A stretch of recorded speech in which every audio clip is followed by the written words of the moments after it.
Hello প্রিয় বন্ধুরা, কেমন আছো? আশা করি সকলেই ভালো আছো। আবারও চলে আসলাম নতুন একটি গল্প নিয়ে। গল্পটি শেষ পর্যন্ত শুনলে তোমাদের দাঁড়িয়ে যাবে। অঝোর ধারায় বৃষ্টির নামে কল কল করে নিচে পড়ছে। বৃষ্টির সাথে মানুষের অনেক মহব্বত আছে, একটি আকর্ষণ আছে। গম্ভীর হয়ে যায় মন, প্রেমিক প্রেমিকার মন ছুঁয়ে যায় অজানা এক আকর্ষণীয় লোভাতুর চাওয়ায়। আমি 23 বছর বয়সের যুবক। আমার আজ মনটা কেমন করছে। বারান্দায় বসে বসে নিতর দেহে বৃষ্টির খেলা দেখছি। মন জুড়ে চিনচিন করছে, বড়ই একা লাগছে। কিছু একটা আমার নেই, আমার কিছু একটা চাই। ভাইয়া, কি করছিস? আমি হম্বিতম্বি করে চেয়ে দেখি আকাশি নীল টি শার্ট পরে আমার গা ঘেঁষে দাঁড়িয়ে আছে আমার ছোট বোন কান্তা। আমি মুখ তুলে বলে বসে আছি। বৃষ্টি দেখছি, তা আমি দেখছি ভাইয়া, কিন্তু তোমাকে খুব বিষণ্ণতা, একাকিত্বের ভেতর ডুবে থাকা মনে হচ্ছে। তোমাকে আমি অনেকবার বলেছি জলি আপার আহ্বানে সাড়া দাও। জলি আপা তোমার জন্য পাগল। দুইজনে বসে বৃষ্টির খেলা দেখতে খুব মজা পাবে। কান্তা আমার 2 বছরের ছোট, ভীষণ চটপটে হাসি খুশি মেয়ে। পাতলা গড়নের লিকলিকে শরীর, যেমন সুন্দরী তেমন লেখাপড়াতেও খুব ভালো। আমি জীবনেও কান্তার সাথে কথায় জয়ী হতে পারি না। কান্তা কথার সাথে কথা মিলিয়ে খুব সাবলীলভাবে কাবু করে দেয়। আমাদের মাঝে খুব মিল, ভাই বোনের সম্পর্ক হলেও তুই তুকারি সম্পর্ক। বাহিরে গেলে কেউ বুঝতেই পারে না যে আমরা ভাই বোন, সবাই মনে করে বন্ধু। কান্তা জলিকে খুব ভালোবাসে, তাই কান্তার আশা আমি জলির সাথে প্রেম করি। জলিও অনেকদিন যাবৎ আমার সাথে সম্পর্ক করতে চেষ্টা করে যাচ্ছে। আমি প্রায় 1 বছর নেশায় আসক্ত ছিলাম। কান্তার কারণেই আমি সেখান থেকে ফেরত এসেছি। কান্তা আমাকে খুব ভালোবাসে। মা আমার নারী আন্দোলন করে, যা আমার পছন্দ নয়। নিজেকে প্রচার আর প্রসার করায় আম্মা খুব ভালোবাসে, তাই নিজের টাকা খরচ করে আন্দোলন করে, কিন্তু নিজের অনেক ভুল নিজেই দেখে না। সন্তানের উপর অধিকার আছে, তবে তাদের দেখার সময় উনার নাই। আমরা ভাই বোন ছোট থেকেই কেয়ার করি না আম্মাকে। আব্বা খুব ব্যস্ত ব্যবসায়ী মানুষ, তিনি আমাদেরকে টাকা দিলেই সব দায়িত্ব শেষ, এমন ধারণা পোষণ করেন। দেশ বিদেশ ঘুরে বেড়ায়। মা বাবার মধ্যে তেমন কেমিস্ট্রি আছে বলেও মনে হয় না। আমরা দুইজন নিজেদের ভুবন সাজিয়ে রেখেছি।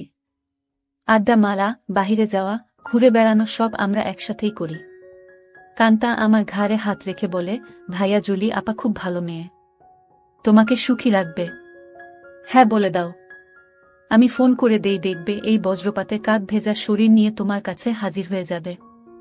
কাকা ভেজা শরীর দিয়ে আমি কি করব? কি বলো ভাইয়া, মোস্ট রোমান্টিক দৃশ্য হল মেয়েদের ভেজা শরীর। তুই এত কিছু জানিস কি করে? কেন ভাইয়া, আমি কি ফিডার খাই? আমি এখনো বাচ্চা নাকি? তুই কি কারোর জন্য ভিজিস নাকি? ভাইয়া, সিরিয়াল আছে না, তুমি শুরু করলে আমি চেষ্টা করতাম। তোমার জন্যই আমি কিছু করতে পারছি না। তোরে কে বাধা দিচ্ছে? যা খুশি করো। কি বলো? বিয়াদবি হয় না। দুনিয়াতে তুমি আগে আসছো, তাই তোমার আগে কিছু করতে হবে। না রে, আমার এই কমিটমেন্ট খেলা ভালো লাগে না। মা বাবার আচরণ দেখে এই খেলার প্রতি মন নেই। ভাইয়া, সেটা তাদের ব্যাপার। তাই বলে কি আমরা সেটা দেখে এখন নিজেদের কষ্ট দেব? ওদের মাঝে ভালোবাসা ছিল, আর সেটার প্রমাণ তুমি আর আমি। বাবা গরিব ছিল, তাই টাকার অভাব দূর করতেই টাকার প্রতি আগ্রহ বেশি। আম্মা আব্বার জন্য ঠিক নয়, তাই বলে কি আমরা ভুল করব? এত কিছু ভাবিস কি করে? তোর কেউ থাকলে বলো, বিয়ে দিয়ে দেই। ভাইয়া, আমি তোমার চিন্তা করি। তুমি এত হ্যান্ডসাম একজন মানুষ, আর তোমার গার্লফ্রেন্ড নাই। কি করে হয়? তোমার দিকে সব মেয়ে চেয়ে থাকে হা করে, তুমি কি জান? তাই তুই কি এই সব দেখে বেড়াস নাকি? আমি হয়তোবা দেখতে ফানি কার্টুন, তাই সবাই দেখে। না ভাইয়া, তুমি ফানি না, তুমি তাদের কাছে হানি। ওরা তোমায় দেখে দেখে গিলে খায়। যা কি বলছিস? ভাইয়া, তুমি আসলেই খুব হ্যান্ডসাম, কিন্তু সেই ফিগারটাকে কাজে লাগাচ্ছ না। ইচ্ছা করলে অনেক মজা করতে পারো। কি করে? একটু এফোর্ট দাও, দেখবে প্রতিদিন তুমি বেড ডেটিং করতে পারবে। তুই কি করছিস নাকি এসব? আমি কোথায় পাবো? কেউ আমাকে পছন্দ করে না। সব সময় তোমার সাথেই থাকি। অপরিচিত সবাই মনে করে তুমি আমার বয়ফ্রেন্ড। ভাই বোন হলেও তো আমরা ফ্রেন্ডের মতোই চলি। ফ্রেন্ডের মতো, কিন্তু বয়ফ্রেন্ড না ভাইয়া। তবে তুমি আমার ভাইয়া না হলে জোর করে হলেও তোমাকে বয়ফ্রেন্ড বানিয়ে নিতাম। যে কোনো মেয়ে তোমার জন্য পাগল হবে ভাইয়া, বলে আমার পেছন থেকে আমার গলা পেঁচিয়ে ধরে। আমি বাধা না দিয়ে বসে থাকি, আর কান্তা আমার বুকে হাত বুলিয়ে দিয়ে বলছে, জলি আপা তোমার এই সুটাম দেহের পাগল ভাইয়া, হাত বাড়িয়ে দাও, এনজয় করো। কান্তার হাত যেন থামছেই না। আমার শরীরে তৈরি হচ্ছে এক ধরনের কেমিস্ট্রি। চোখ বন্ধ হয়ে আসছে আরামে। আমি হাত ধরে ছাড়ানোর চেষ্টা করে বলি, কিরে তোর কি হয়েছে? তুই কি জলি হয়ে গেছিস নাকি? যেভাবে হাত দিচ্ছিস যেন তুই নিজেই জলি। কেন ভাইয়া, আমাকে কি জলি আপা মনে হচ্ছে? আমি তো জলি আপারও মতো না। কে বলছে? তুই অনেক সুন্দরী। কে আছে তোর মতো এত সুন্দর? আমি যদি তোমার বোন না হতাম তুমি কি আমার সাথে প্রেম করতে? অবশ্যই করতাম। তোর মতো রূপবতী রাজকন্যা পাওয়া ভাগ্যের ব্যাপারও। কান্তা চট করে আমার সামনে এসে বসে আমার দুই পায়ের ফাঁকে আমার দিকে চেয়ে থেকে বলে, ধন্যবাদ ভাইয়া, তোমার কাছ থেকে কমপ্লিমেন্ট পেয়ে আমি অনেক খুশি। You deserve a kiss from me, বলেই দিয়ে দেয় আমি কিছু বোঝার আগেই। কি করছিস কান্তা? কেন ভাইয়া, ভালো লাগেনি? ভাই বোনে লিপ টু লিপ দেয় নাকি?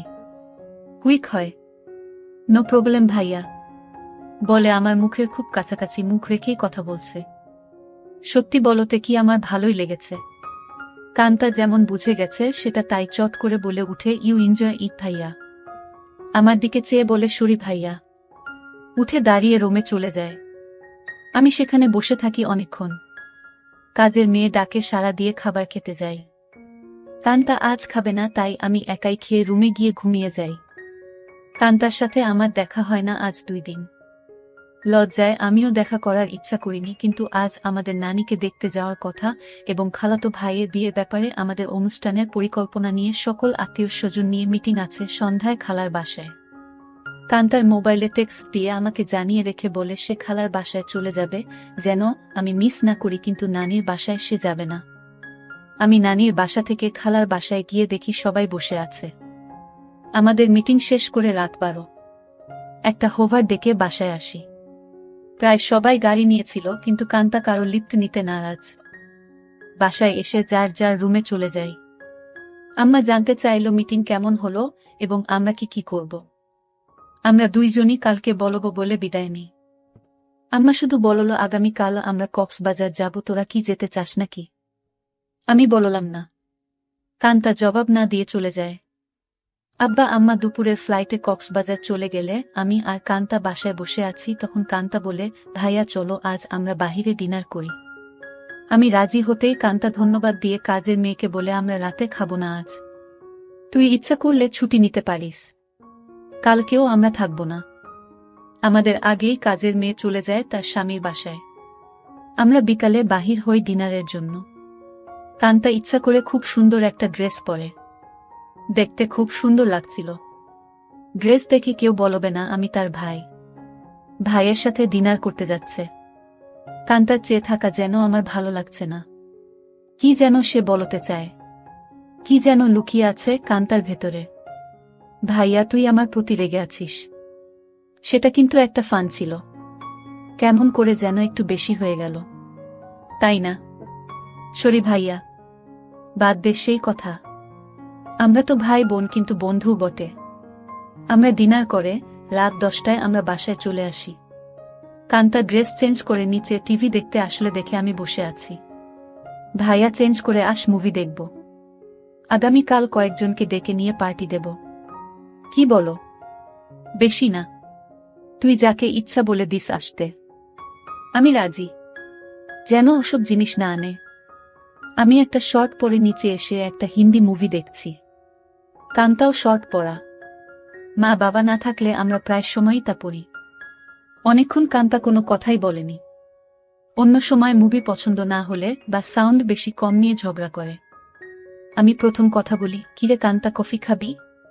দাঁড়াও ভাইয়া, আমি বানিয়ে নিয়ে আসি, বলে কিচেনে চলে যায় এবং কেটলিতে পানির সুইচটা দিয়ে অপেক্ষা করে। আমিও গিয়ে পাশে দাঁড়াই আর বলি, তোর মন খারাপ নাকি? কিছু তো বল। না ভাইয়া, আমার সেই ভুলের জন্য খারাপ লাগছে। কি যে বলিস, কি হয়েছে? আমি কিছু মনে করি নাই। ভালোই লেগেছে। ভালোই লেগেছে কথাটা বললাম কারণ কানটা যেন সহজ হয় একটু। তোমার ভালো লেগেছে? তা আমি তখনই বুঝেছিলাম। কফি নিয়ে আমরা সোফায় পাশাপাশি বসে টিভি দেখছি। কান্তা আমার গাড়ে মাথা রেখে বলে, ভাইয়ে তুমি আম্মা আব্বাকে বলে আমাকে বিয়ে দিয়ে দাও। এত তাড়াতাড়ি বিয়ে করতে চাস কেন? আমি, না ভাইয়া, তুমিও করো। আমাদের তো আর লেখাপড়া করে চাকরি করতে হবে না। তাহলে এনজয় করি। কি বলো? দেখলে না তুমি আমার সাথেই কি মজা পাইলে। ভাবি হলে তো আরো পেতে নাকি? কেন? ভাবির কি দুইটা মুখ, আলাদা মজা লাগতো। আরে না ভাইয়া, মুখ একটা, জিহবা একটা ছাড়াও মজা লাগার আরো জায়গা আছে। আর সেদিন তুমি আমাকেই ভাবি মনে করে তোমার হাত অন্য জায়গারও খুঁজেছিল। কান্তা আমার কুলে মাথা রেখে বুক চেতিয়ে শুয়ে পড়ে। বলছি জলি আপাকে কালকে ডাক দাও আর ইচ্ছে মতো হাতাও। অনেক বড় বড় আছে জলি আপার গুলো। আমার এত বড় দরকার নাই, ছোটই ভালো। ছোট ভালো বলে আমার গুলির দিকে কুনজরে দেখছো কেন? কি বলছিস? আমি কুনজরে দেখছি তা তুই কি করে বুঝলি? ভাইয়া আমার মাথার নিচের থেকে সংকেত দিচ্ছে। আমি টের পাচ্ছি বলেই হা হা করে হেসে উঠে বসে আর বলে, ভাইয়া আমি এখন জলি আপাকে ফোন দেই। এই ধূপসি মোটা জলি আমার লাগবে না। তোমার কি আমার মতো শুকনা কাঠ পছন্দ? তবে জলি আপা কিন্তু এক্সপার্ট। শুনেছি খুব আনন্দ দেয়। আমাকে অনেক কিছু শিখিয়েছে বলে আমার চোখে চোখ রেখে কেমন একটা ইশারা দেয়। আর বলে, তুমি কিন্তু আমার বুকে হাত দিয়েছিলে ভাইয়া সেদিন। কি করছিস কান্তা? তোর কি লজ্জা নাই? কান্তা আজব সব কাজ করতে লাগলো। আমি বললাম, কান্তা তুই কিন্তু অনেক দূর চলে যাচ্ছিস। ভাইয়া আমি অনেক দূর যাচ্ছি না। ভাইয়া এই মুহূর্তে আমার ভালো লাগছে তোমার জিনিসটা ধরে রাখতে। আর সেটাই সত্য। প্লিজ বাধা দিও না। কান্তা তুই আমার ছোট বোন, খুব আদরের। আমি চাই না সামান্য একটু ভুলের জন্য আমাদের জীবন নষ্ট হোক। ভুলের মাঝে আমরা বেঁচে থাকি। ভাইয়া আমাদের সম্পর্কে ফাটল ধরবে না। কান্তা এইসব তুই শিখলে কোথায়? ভাইয়া বয়স হয়েছে, মুভি দেখি আর আমার কাছে রাবারের একটা আছে, সেটা দিয়ে প্রতিরাত প্র্যাকটিস করি। সব শিক্ষার বড় শিক্ষা হলো সেটা। সব মেয়েদেরই বিয়ের আগে এই শিক্ষা অর্জন করা উচিত। অনেকক্ষণ আমাদের মাঝে কোনো কথা নেই, শুধু একে অপরের শ্বাসরুদ্ধকর মুহূর্তকে এনজয় করি। এত সুখ এত আয়েশ জীবনে পাই নাই। কান্তা আমার কানের কাছে বলে, ধন্যবাদ ভাইয়া, তুমি তো বাজিমাত করে দিয়েছ। আমার খালতো ভাই সোহানের বিয়ে আগামীকাল। আমরা খালাতো মামাতো ভাই বোন 15 জন। আর সোহান সবার বড়। ভাই 10 জন আর বোন 5 জন। এই প্রথম একজন ভাইয়ের বিয়ে। গত বছর সোহানের বোন লিজার বিয়ে হয়েছে। অনেক আনন্দ ফুর্তি করেছি আমরা। কান্তা আর লিজা আমাদের সকল ম্যানেজমেন্টের দায়িত্ব নিয়েছে। খুব ব্যস্ত। আজও সকাল সকাল চলে গেছে। সোহান ভাইয়াদের ছাদে ডিজে পার্টির আয়োজন হবে আজ রাতে। আব্বুর ক্লায়েন্ট ঢাকায় কানাডা থেকে আসছে, তাই সকাল সকাল হোটেল থেকে তাদের নিয়ে ব্রেকফাস্ট করে ফ্যাক্টরি পরিদর্শন করতে হবে। আম্মু অনেক রাগ করেছে কারণ আম্মু চায় বিয়ের বাড়িতে যেন থাকে। বিয়ের দিন সারাদিন ছুটি আছে বলে আব্বু চলে যায়। আমি 11টায় ঘুম থেকে উঠে দেখি সেজেগুজে বসে আছে, খালার বাসায় যাবে এবং সেখান থেকে মেয়ের বাড়িতে কিছু জিনিস নিয়ে যেতে হবে। আমাকে দেখেই বলে, কিরে আজ অন্তত একটু তাড়াতাড়ি উঠলে কি হয়? কাজের মেয়েকে না বলে আজ নিজেই নাস্তা দেয় আমাকে। আর ফোনে বড় খালার সাথে স্পিকারে দিয়ে কথা বলছে। ড্রাইভার আমাদের বাসার সামনে বসে আছে যেন তাড়াতাড়ি যায়। কি ব্যাপার আম্মু, আজ নিজে এত আদর করে নাস্তা দিচ্ছ ব্যস্ততার মাঝেও? ফোনে থেকেই আম্মু বলে, তুইও তো আম্মুকে আদর করে অনেক কিছু খাইছিস, তাই একটু চামচামি করছি যেন আসল জিনিসটা পাই। বড় খালা বলে, কার সাথে কথা বলছিস? ছাবিনা? ছাবিনা আমার মায়ের নাম। আপি অঙ্কিত। এখন ঘুম ভাঙল। সবাই ভাবছে অঙ্কিত রাগ করেছে। ওকে সাথে করে নিয়ে আয়। ফোনটা অঙ্কিতকে দে। আপি শুনছে, কথা বলো। এই অঙ্কিত, গতকাল আসলি না কেন? সবাই ভাবছে তুই রাগ করেছিস। কারো ফোন ধরিস নাই কাল বিকালে। রাগ করিব কেন? গতকাল আম্মুর একটা বিশেষ অ্যাসাইনমেন্ট নিয়ে ব্যস্ত ছিলাম, সেটা করে দিয়েছি। তাই আম্মু আজ খুব খুশি। 2টার আগেই চলে যাব খালা। আমার নাস্তা শেষ হতেই আম্মু এসে বলে, এই অঙ্কিত, আমরা আবার কখন করব সেটা ভেবেছিস? এত ব্যস্ত হচ্ছ কেন? এই 3 দিন আমরা খুব ব্যস্ত থাকব। ওমা 3 দিন? ড্রাইভার বাহিরে বসে আছে। এখন যাও, দেখি সময় করে একটা কিছু করে দিব।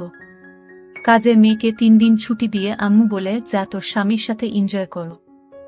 2000 টাকাও হাতে দেয়। শান্তা নামের কাজের মেয়েটা আমাদের পরিবারের খুব ভালো সম্পর্ক। আমরা সবাই নিজের মতোই ভালোবাসি। শান্তা বলে, আমি আগামীকাল বড় খালার বাসায় যাব, কথা হয়েছে। আমি খালাকে বলেছি কাজে সহায়তার জন্য। তাহলে তো খুব ভালো। আমাকে না জানিয়ে তোরা সব ঠিক করে ফেলেছিস। খালা আমাকে চিঠি দিয়ে দাওয়াত দিয়েছে। অনেক কাজ আছে না? সোহান ভাইয়া অনেক ভালো মানুষ, তাই উনার বিয়েতে সাহায্য করতেই হবে। ঠিক আছে, যা। বাহিরে ড্রাইভারকে গিয়ে বলো আমার 5 মিনিট লাগবে। তুইও দাঁড়িয়ে থাক, তোকে নামিয়ে দিব। আমাকে আম্মু বলে, অঙ্কিত একটু উপরে আয় তো তাড়াতাড়ি বলে সিঁড়ি দিয়ে চলে যায়। আমি উপরে যেতেই আমার বলে, অঙ্কিত যেতে মন চাইছে না, তোর সাথে এনজয় করতে মন চাইছে। এখন যাও, কথা দিলাম আজ সন্ধ্যায় কিছু একটা করে দিব। সত্যি দিবে তো নাকি জোয়ান মাইয়াদের পেয়ে আমাকে ভুলে যাবি? আমার শিরায় শিরায় আগুন জ্বলছে। কথা দিলাম ডার্লিং। আজ অনেক দিন পর আমার শখের বাইকটা বাহির করে ঠিক সময় খালার বাসায় পৌঁছে যাই। বাড়িটা খুব সুন্দর করে সাজিয়েছে। গুলশানে এমন 3 তালা বাড়ি, আর সামনে পেছনে বাগানওয়ালা বাড়ি খুব কম। এক পাশের বাবুর্চিখানা বানিয়েছে, সেখানে মিতু আপা দায়িত্বে। যার যা দরকার মিতু আপা অর্ডার করে। আমাকে দেখেই বলে, এনিথিং স্পেশাল লাগবে? না আপু, সবার স্পেশাল থেকে একটু একটু করে চেকে নিলেই আমার হবে। ভেতরে ঢুকেই কান্তার সাথে দেখা। ভাইয়া এসেছিস? চল উপরে যাবি ছাদে। আয়োজন কেমন হয়েছে দেখবি, বলে টেনে উপরে নিয়ে যায়। সাথে সাথে অনেকেই যায়। খুব সুন্দর হয়েছে। পার্টি কখন শুরু হবে? 6টার সময়, 12টায় শেষ। কান্তা সবাইকে বলে, এই তোরা সবাই নিচে যা, খাবারের কি খবর দেখো। আমি ভাইয়ার সাথে একটা সিক্রেট কথা বলে আসছি। নিশা রাগ করে বলে, এক বাসায় থাকো, সিক্রেট কথা বাসায় বলে আসতে পারো না? যা পাকনামি করবি না। যখন আসছি ভাইয়া ঘুমাচ্ছিল। এই সিক্রেট কথাটা না বললে কাজে মন দিতে পারছি না। কান্তা আমাকে এক কোনায় নিয়ে বলে, কি খবর মাই হিরো?